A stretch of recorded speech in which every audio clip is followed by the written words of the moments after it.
Ito, nagkakabit tayo ng ano ngayon, cladding, full cladding. Ito yung ating bakal. Tubular tayo doon, tapos ito nagpatong tayo scaffolding para maabot natin yung taas. Yan, ganun din doon. Lubid tayo, naka-harness naman tayo. Para in case lang na magka-problema, naka-harness tayo. Yan. Ito.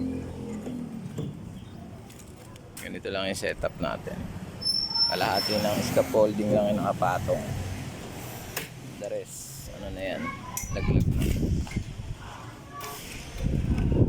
Pinatibayan natin yung ano na yan, apakan, kasi medyo mabigat din yung papatong.